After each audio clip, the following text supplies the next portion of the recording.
Welcome to Dweller of the Dark. We are a channel honoring the yellowed and blackened bones of many prominent authors.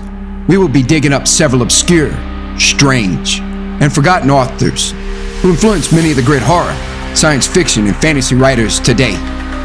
More tales of the horrifying, obscure, strange, and forgotten are climbing out of the tombs. Subscribe, comment, like, donate, or I'll send the devil of black by you to rip your head off as we did the like button. Unknown horror masters, send us ghoulish delights for the Skull and Bones collection. Your pound of writer's flesh will feed our ghouls for now. Books, albums, websites in the links below.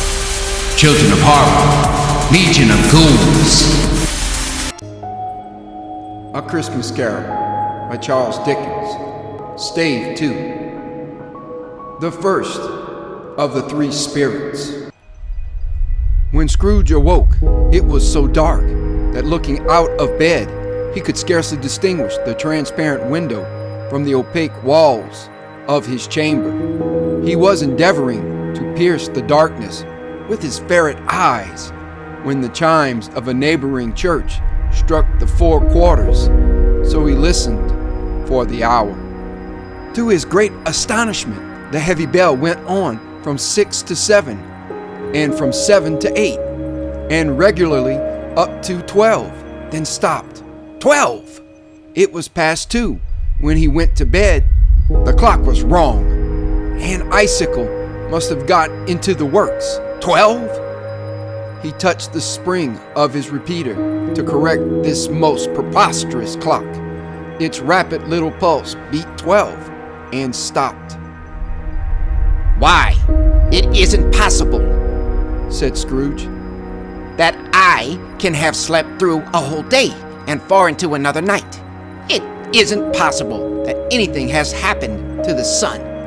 And this is 12 at noon?" The idea being an alarming one, he scrambled out of bed and groped his way to the window. He was obliged to rub the frost off with the sleeve of his dressing gown before he could see anything, and could see very little then. All he could make out was that it was still very foggy and extremely cold, and that there was no noise of people running to and fro and making a great stir, as there unquestionably would have been if night had beaten off bright day and taken possession of the world. This was a great relief, because 3 days after sight of this first of exchange pay to Mr. Ebenezer Scrooge, or his order, and so forth, would have become a mere United States security if there were no days to count by. Scrooge went to bed again and thought and thought and thought it over and over and over, and could make nothing of it. The more he thought, the more perplexed he was, and the more he endeavored not to think, the more he thought. Marley's ghost bothered him exceedingly. Every time he resolved within himself, after mature inquiry, that it was all a dream, his mind flew back again, like a strong spring released, to its first position, and presented the same problem to be worked all through. Was in a dream or not? Scrooge lay in this state until the chime had gone 3 quarters more, when he remembered, on a sudden, that the ghost had warned him of a visitation when the bell tolled 1. He resolved to lie awake until the hour was past, and considering that he could no more go to sleep than go to heaven, this was perhaps the wisest resolution in his power. The quarter was so long that he was more than once convinced he must have sunk into a doze unconsciously and missed the clock. At length it broke upon his listening ear. Ding dong! "A quarter past," said Scrooge, counting. Ding dong! "Half past," said Scrooge. Ding dong! "A quarter to it," said Scrooge. Ding dong! "The hour itself," said Scrooge triumphantly. "And nothing else." He spoke before the hour bell sounded, which it now did with a deep, dull, hollow melancholy. 1, Light flashed up in the room upon the instant, and the curtains of his bed were drawn. The curtains of his bed were drawn aside, I tell you, by a hand. Not the curtains at his feet, nor the curtains at his back, but those to which his face was addressed. The curtains of his bed were drawn aside, and Scrooge, starting up into a half-recumbent attitude, found himself face to face with the unearthly visitor who drew them, as close to it as I am now to you, and I am standing in the spirit at your elbow. It was a strange figure, like a child, yet not so like a child as like an old man, viewed through some supernatural medium, which gave him the appearance of having receded from the view and being diminished to a child's proportions. Its hair, which hung about its neck and down its back, was white, as if with age, and yet the face had not a wrinkle in it, and the tenderest bloom was on the skin. The arms were very long and muscular, the hands the same, as if its hold were of uncommon strength. Its legs and feet, most delicately formed, were like those upper members, bare. It wore a tunic of the purest white, and round its waist was bound a lustrous belt, the sheen of which was beautiful. It held a branch of fresh green holly in its hand, and in singular contradiction of that wintry emblem, had its dress trimmed with summer flowers. But the strangest thing about it was that from the crown of its head there sprung a bright clear jet of light, by which all this was visible, and which was doubtless the occasion of its using, in its duller moments, a great extinguisher for a cap, which it now held under its arm. Even this, though, when Scrooge looked at it with increasing steadiness, was not its strangest quality, for as its belt sparkled and glittered now in one part and now in another, and what was light one instant at another time was dark, so the figure itself fluctuated in its distinctness, being now a thing with one arm, now with one leg, now with 20 legs, now a pair of legs without a head, now a head without a body, of which dissolving parts no outline would be visible in the dense gloom wherein they melted away, and in the very wonder of this, it would be itself again, distinct and clear as ever. Are you the spirit, sir, whose coming was foretold to me? Asked Scrooge. I am. The voice was soft and gentle, singularly low, as if instead of being so close beside him, it were at a distance. Who and what are you? Scrooge demanded. I am the ghost of Christmas past. Long past? Inquired Scrooge, observant of its dwarfish stature. No, your past. Perhaps Scrooge could not have told anybody why, if anybody could have asked him, but he had a special desire to see the spirit in his cap, and begged him to be covered. What? Exclaimed the ghost. Would you so soon put out with worldly hands the light I give? Is it not enough that you are one of those whose passions made this cap and forced me through whole trains of years to wear it low upon my brow? Scrooge reverently disclaimed all intention to offend or any knowledge of having willfully bonneted the spirit at any period of his life. He then made bold to inquire what business brought him there. Your welfare, said the ghost. Scrooge expressed himself much obliged, but could not help thinking that a night of unbroken rest would have been more conducive to that end. The spirit must have heard him thinking, for it said immediately, Your reclamation, then, take heed. It put out its strong hand as it spoke, and clasped him gently by the arm. Rise, and and walk with me." It would have been in vain for Scrooge to plead that the weather and the hour were not adapted to pedestrian purposes. That bed was warm and the thermometer a long way below freezing. That he was clad but lightly in his slippers, dressing gown, and nightcap.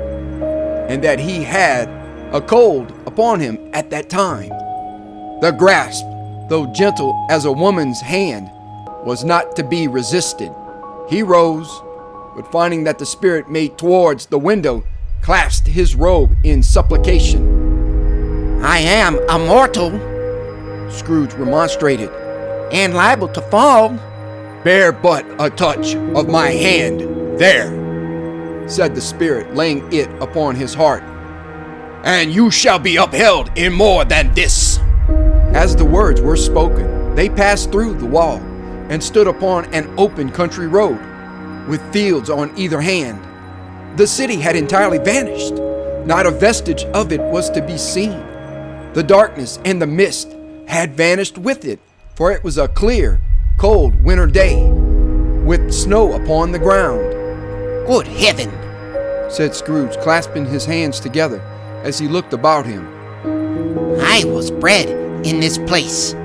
I was a boy here." The spirit gazed upon him mildly. Its gentle touch, though it had been light and instantaneous, appeared still present to the old man's sense of feeling. He was conscious of 1,000 odors floating in the air, each one connected with 1,000 thoughts and hopes and joys and cares long, long forgotten. "Your lip is trembling," said the ghost. "And what is that upon your cheek?" Scrooge muttered, with an unusual catching in his voice, that it was a pimple, and begged the ghost to lead him where he would. "You recollect the way?" inquired the spirit. "Remember it," cried Scrooge with fervor. "I could walk it blindfold." "Strange to have forgotten it for so many years," observed the ghost. "Let us go on." They walked along the road, Scrooge recognizing every gate and post and tree, until a little market town appeared in the distance, with its bridge, its church, and winding river. Some shaggy ponies now were seen trotting towards them, with boys upon their backs, who called to other boys in country gigs and carts driven by farmers. All these boys were in great spirits and shouted to each other until the broad fields were so full of merry music that the crisp air laughed to hear it. "These are but shadows of the things that have been," said the ghost. "They have no consciousness of us." The jocund travelers came on, and as they came, Scrooge knew and named them every one. Why was he rejoiced beyond all bounds to see them? Why did his cold eye glisten and his heart leap up as they went past? Why was he filled with gladness when he heard them give each other Merry Christmas as they parted at crossroads and byways for their several homes? What was Merry Christmas to Scrooge? Out upon Merry Christmas! What good had it ever done to him? "The school is not quite deserted," said the ghost.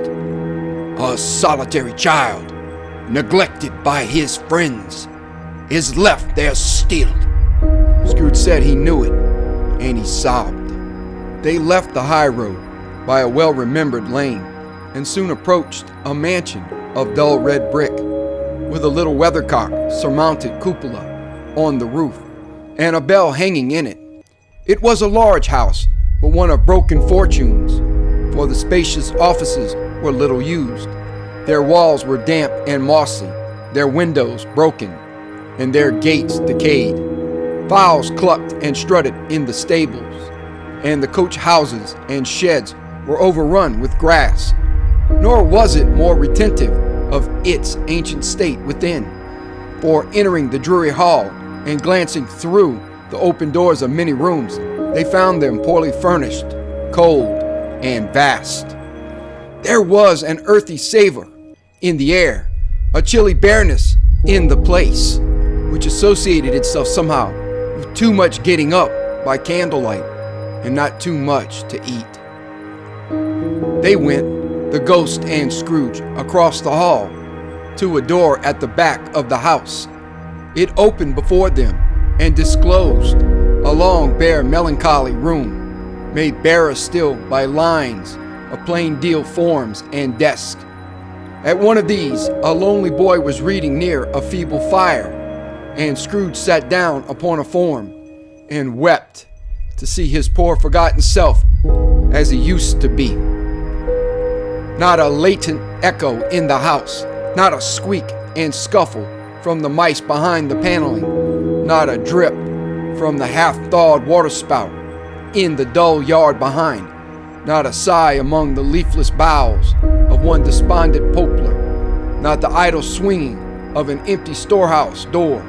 No, not a clicking in the fire, but fell upon the heart of Scrooge with a softening influence and gave a freer passage to his tears. The spirit touched him on the arm and pointed to his younger self, intent upon his reading. Suddenly a man in foreign garments, wonderfully real and distinct to look at, stood outside the window with an axe stuck in his belt and leading by the bridle an ass laden with wood. Why, it's Ali Baba! Scrooge exclaimed in ecstasy. It's dear old honest Ali Baba. Yes, I know. One Christmas time, when yonder solitary child was left here all alone, he did come for the first time, just like that. Poor boy. And Valentine, said Scrooge, and his wild brother Orson. There they go. And what's his name? Who was put down in his drawers, asleep at the gate of Damascus. Don't you see him? And the Sultan's groom turned upside down by the genie. There he is upon his head. Serve him right. I'm glad of it. What business had he to be married to the princess? To hear Scrooge expending all the earnestness of his nature on such subjects in a most extraordinary voice, between laughing and crying, and to see his heightened and excited face, would have been a surprise to his business friends in the city indeed. There's the parrot, cried Scrooge. Green body and yellow tail, with a thing like a lettuce growing out of the top of his head. There he is.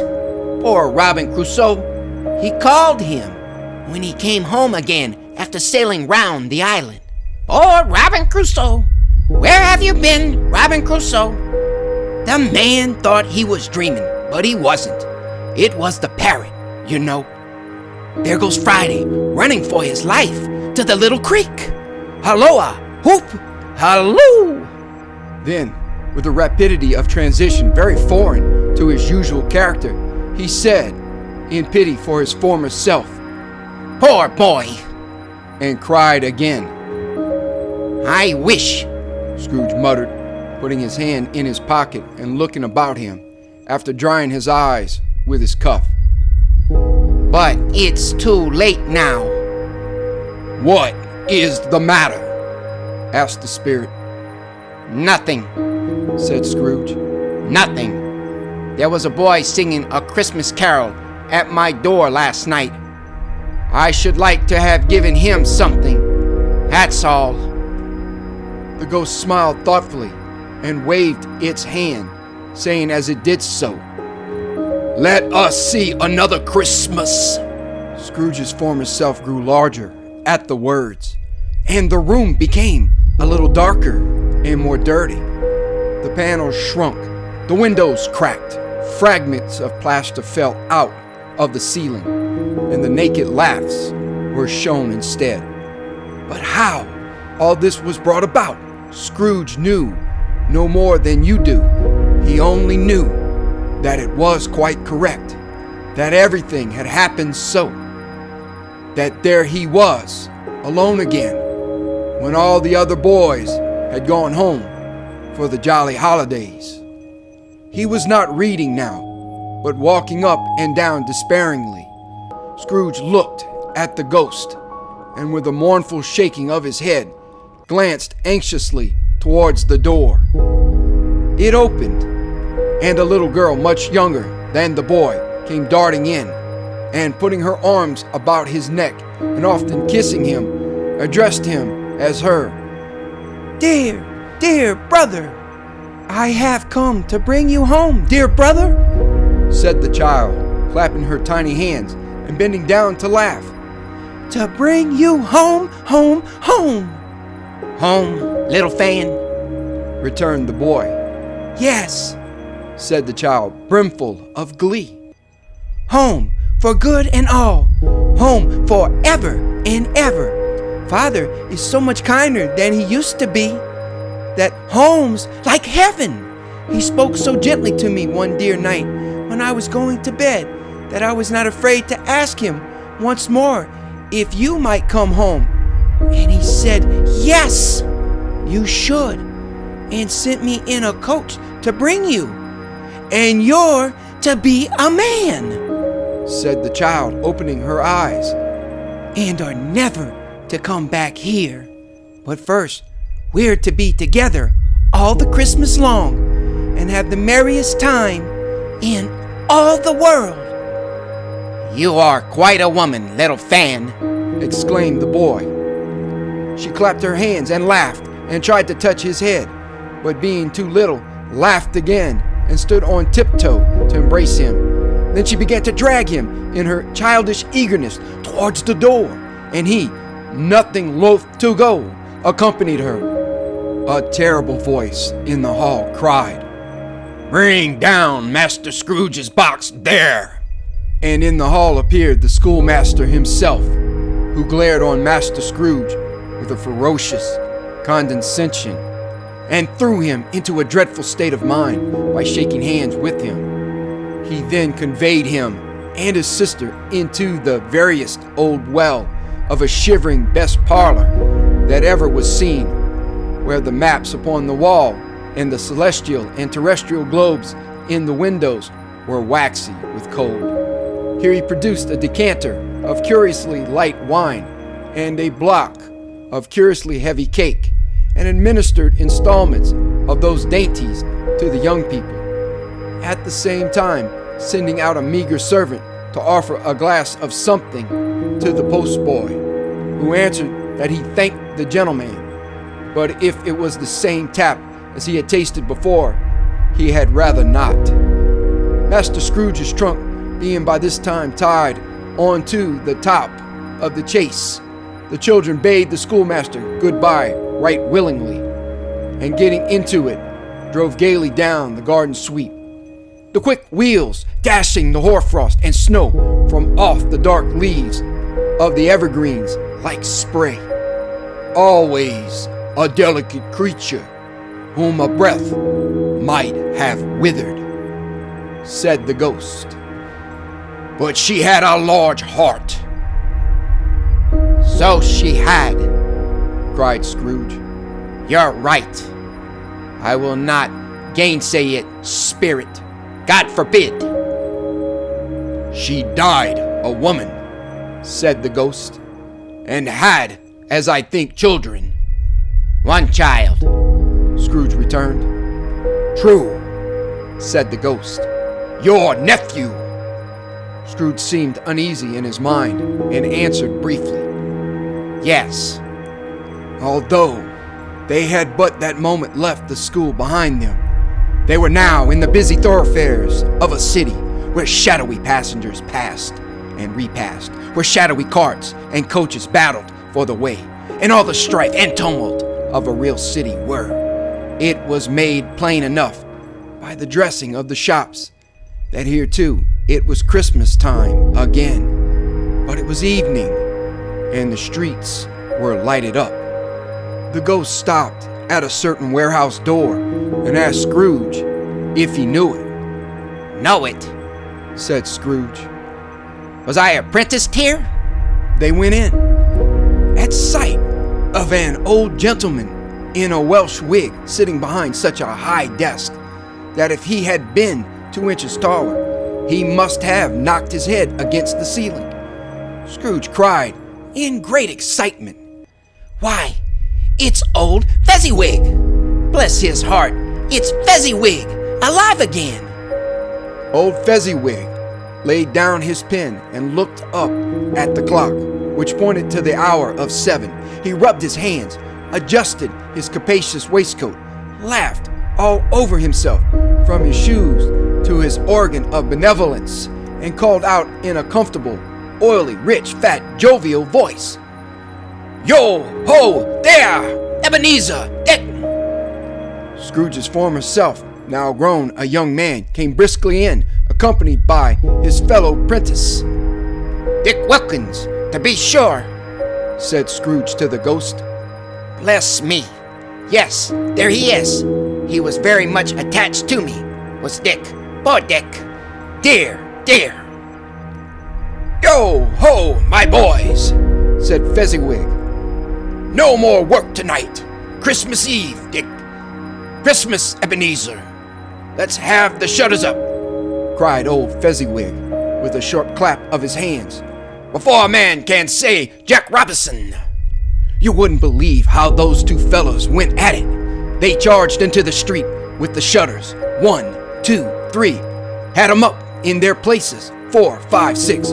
Barred 'em and pinned 'em. 7, 8, 9. And came back before you could have got to 12, panting like racehorses. "Hilly-ho!" cried old Fezziwig, skipping down from the high desk with wonderful agility. "Clear away, my lads, and let's have lots of room here. Hilly-ho, Dick! Cheer up, Ebenezer!" Clear away! There was nothing they wouldn't have cleared away, or couldn't have cleared away, with old Fezziwig looking on. It was done in a minute. Every movable was packed off, as if it were dismissed from public life for evermore. The floor was swept and watered. The lamps were trimmed. Fuel was heaped upon the fire, and the warehouse was as snug and warm and dry and bright a ballroom as you would desire to see upon a winter's night. In came a fiddler with a music book, and went up to the lofty desk, and made an orchestra of it, and tuned like 50 stomach aches. In came Mrs. Fezziwig, one vast substantial smile.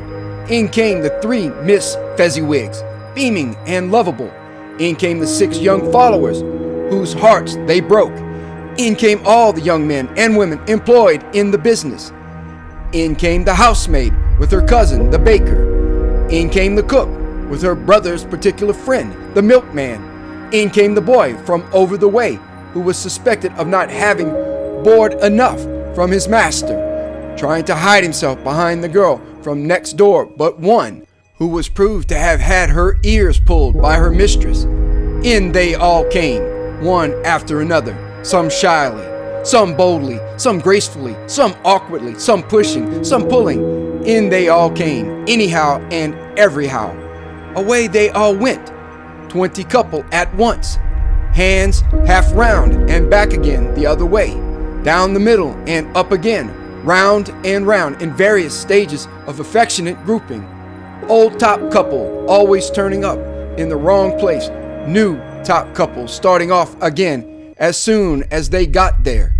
All top couples at last, and not a bottom one to help them. When this result was brought about, old Fezziwig, clapping his hands to stop the dance, cried out, "Well done!" And the fiddler plunged his hot face into a pot of porter, specially provided for that purpose. With scorning rest upon his reappearance, he instantly began again, though there were no dancers yet, as if the other fiddler had been carried home exhausted on a shutter, and he were a brand new man, resolved to beat him out of sight or perish. There were more dances, and there were forfeits, and more dances, and there was cake, and there was negus, and there was a great piece of cold roast, and there was a great piece of cold boiled, and there were mince pies, and plenty of beer. But the great effect of the evening came after the roast and boiled, when the fiddler, an artful dog, mind, the sort of man who knew his business better than you or I could have told it him, struck up Sir Roger de Coverley, Then old Fezziwig stood out to dance with Mrs. Fezziwig, top couple too, with a good stiff piece of work cut out for them. 3 or 4 and 20 pair of partners, people who were not to be trifled with, people who would dance and had no notion of walking. But if they had been twice as many, 4 times, old Fezziwig would have been a match for them, and so would Mrs. Fezziwig. As to her, she was worthy to be his partner in every sense of the term. If that's not high praise, tell me higher, and I'll use it. A positive light appeared to issue from Fezziwig's calves. They shone in every part of the dance like moons. You couldn't have predicted at any given time what would have become of them next. And when old Fezziwig and Mrs. Fezziwig had gone all through the dance, advance and retire, both hands to your partner, bow and curtsy, corkscrew, thread the needle, and back again to your place, Fezziwig cut so deftly that he appeared to wink with his legs and came upon his feet again without a stagger. When the clock struck 11, this domestic ball broke up. Mr. and Mrs. Fezziwig took their stations, one on either side of the door, and shaking hands with every person individually as he or she went out, wished him or her a Merry Christmas. When everybody had retired but the 2 prentices, they did the same to them, and thus the cheerful voices died away, and the lads were left to their beds, which were under a counter in the back shop. During the whole of this time, Scrooge had acted like a man out of his wits. His heart and soul were in the scene, and with his former self, he corroborated everything, remembered everything, enjoyed everything, and underwent the strangest agitation. It was not until now, when the bright faces of his former self and Dick were turned from them, that he remembered the ghost and became conscious that it was looking full upon him, while the light upon its head burnt very clear. "A small matter," said the ghost, "to make these silly folks so full of gratitude." "Small?" echoed Scrooge, the spirit sighing to him to listen to the 2 apprentices, who were pouring out their hearts in praise of Fezziwig, and when he had done so, said, "Why, is it not? He has spent but a few pounds of your mortal money, 3 or 4 perhaps. Is that so much that he deserves this praise?" "It isn't that," said Scrooge, heated by the remark, and speaking unconsciously, like his former, not his latter self. "It isn't that, spirit. He has the power to render us happy or unhappy, to make our service light or burdensome, a pleasure or a toil. Say that his power lies in words and looks, in things so slight and insignificant that it is impossible to add and count them up. What then? The happiness he gives is quite as great as if it cost a fortune." He felt the spirit's glance and stopped. "What is the matter?" asked the ghost. "Nothing particular," said Scrooge. "Something, I think," the ghost insisted. "No," said Scrooge. "No. I should like to be able to say a word or 2 to my clerk just now. That's all." His former self turned down the lamps as he gave utterance to the wish, and Scrooge and the ghost again stood side by side in the open air. "My time grows short," observed the spirit. "Quick!" This was not addressed to Scrooge, or to anyone whom he could see, but it produced an immediate effect, for again Scrooge saw himself. He was older now, a man in the prime of life. His face had not the harsh and rigid lines of later years, but it had begun to wear the signs of care and avarice. There was an eager, greedy, restless motion in the eye, which showed the passion that had taken root, and where the shadow of the growing tree would fall. He was not alone, but sat by the side of a fair young girl in a mourning dress, in whose eyes there were tears which sparkled in the light that shone out of the ghost of Christmas past. It matters little, she said softly. to you very little. Another idol has displaced me, and if it can cheer and comfort you in time to come, as I would have tried to do, I have no just cause to grieve. What idol has displaced you? He rejoined. A golden one. This is the even-handed dealing of the world, He said. There is nothing on which it is so hard as poverty, and there is nothing it professes to condemn with such severity as the pursuit of wealth. You fear the world too much. She answered gently. All your other hopes have merged into the hope of being beyond the chance of its sordid reproach. I have seen your nobler aspirations fall off, one by one, until the master passion, gain, engrosses you. Have I not? What then? He retorted. Even if I have grown so much wiser, what then? I am not changed towards you. She shook her head. Am I? Our contract is an old one. It was made when we were both poor and content to be so, until, in good season, we could improve our worldly fortune by our patient industry. You are changed. When it was made, you were another man. I was a boy, He said impatiently. Your own feeling tells you that you were not what you are. She returned.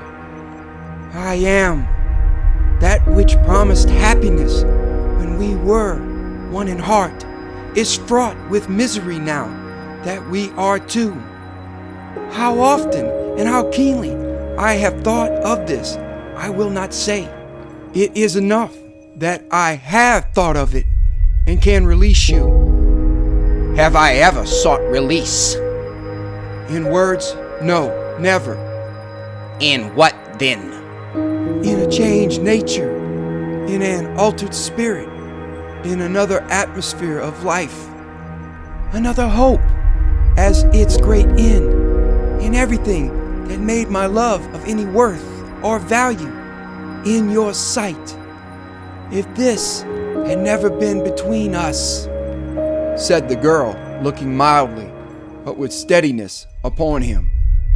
tell me, would you seek me out and try to win me now? Ah, no.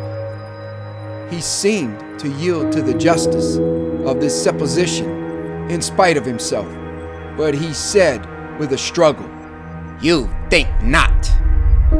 I would gladly think otherwise if I could, she answered. Heaven knows, when I have learned a truth like this, I know how strong and irresistible it must be. But if you were free today, tomorrow, yesterday, can even I believe that you would choose a dowerless girl? You who, in your very confidence with her, weigh everything by gain, or choosing her, if for a moment you were false enough to your one guiding principle to do so.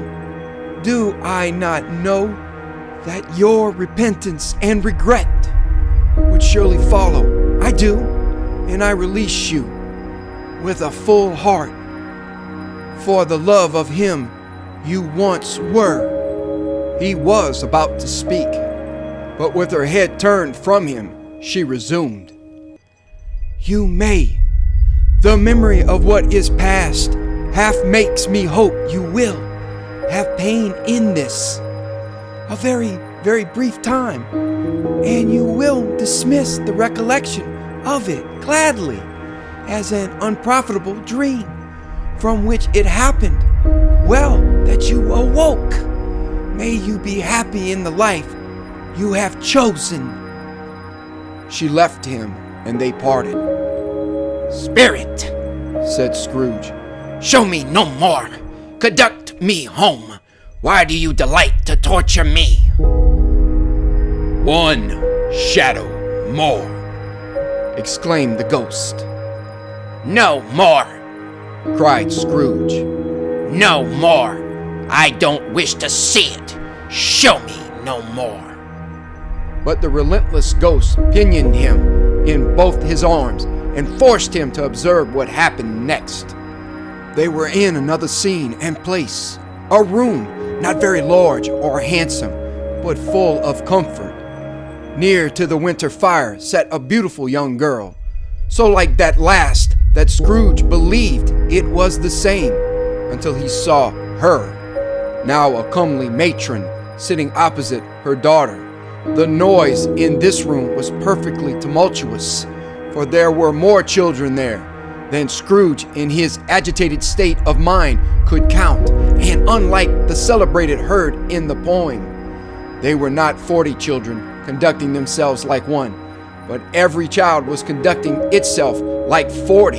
The consequences were uproarious beyond belief, but no one seemed to care. On the contrary, the mother and daughter laughed heartily and enjoyed it very much, and the latter, soon beginning to mingle in the sports, got pillaged by the young brigands most ruthlessly. What would I not have given to be one of them? Though I never could have been so rude. No, I wouldn't for the wealth of all the world have crushed that braided hair and torn it down, and for the precious little shoe I wouldn't have plucked it off, God bless my soul, to save my life. As to measuring her waist in sport as they did bold young brood, I couldn't have done it. I should have expected my arm to have grown round it for a punishment and never come straight again. And yet I should have dearly liked, I own, to have touched her lips, to have questioned her, that she might have opened them, to have looked upon the lashes of her downcast eyes and never raised a blush, to have let loose waves of hair, an inch of which would be a keepsake beyond price. In short, I should have liked, I do confess, to have had the lightest license of a child, and yet to have been man enough to know its value. But now, a knocking at the door was heard, and such a rush immediately ensued that she, with laughing face and plundered dress, was borne towards it, the center of a flushed and boisterous group, just in time to greet the father, who came home attended by a man laden with Christmas toys and presents. Then the shouting and the struggling and the onslaught that was made on the defenseless porter, the scaling him with chairs for ladders to dive into his pockets, to spoil him of brown paper parcels, hold on tight by his cravat, hug him round his neck, pommel his back, and kick his legs in irrepressible affection. The shouts of wonder and delight with which the development of every package was received. The terrible announcement that the baby had been taken in the act of putting a doll's frying pan into his mouth, and was more than suspected of having swallowed a fictitious turkey glued on a wooden platter. The immense relief of finding this a false alarm. The joy and gratitude and ecstasy. They are all indescribable alike. It is enough that by degrees the children and their emotions got out of the parlor, and by one stair at a time, up to the top of the house, where they went to bed, and so subsided. And now Scrooge looked on more attentively than ever, when the master of the house, having his daughter leaning fondly on him, sat down with her and her mother at his own fireside, and when he thought that such another creature, quite as graceful and as full of promise, might have called him father and been a springtime in the haggard winter of his life, his sight grew very dim indeed.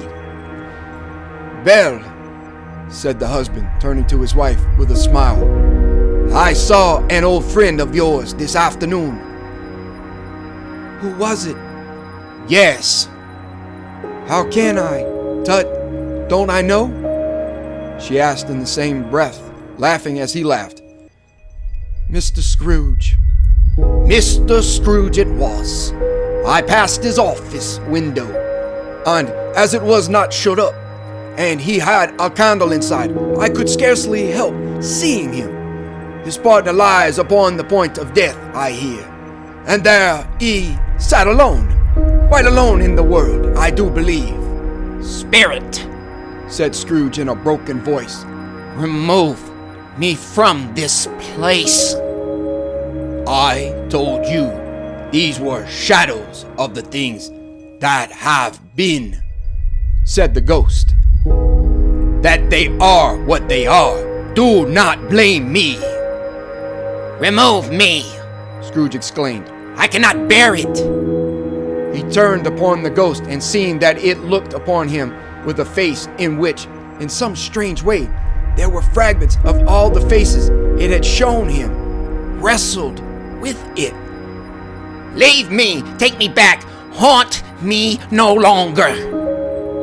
In the struggle, if that can be called a struggle, in which the ghost, with no visible resistance on its own part, was undisturbed by any effort of its adversary, Scrooge observed that its light was burning high and bright, and dimly connecting that with its influence over him. He seized the extinguisher cap, and by a sudden action pressed it down upon its head. The spirit dropped beneath it, so that the extinguisher covered its whole form. But though Scrooge pressed it down with all his force, he could not hide the light which streamed from under it in an unbroken flood upon the ground. He was conscious of being exhausted and overcome by an irresistible drowsiness, and further, of being in his own bedroom. He gave the cap a parting squeeze, in which his hand relaxed, and had barely time to reel to bed before he sank into a heavy sleep.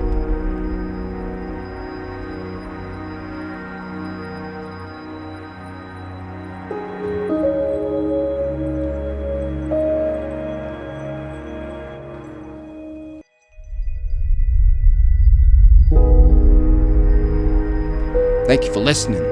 Have a great night.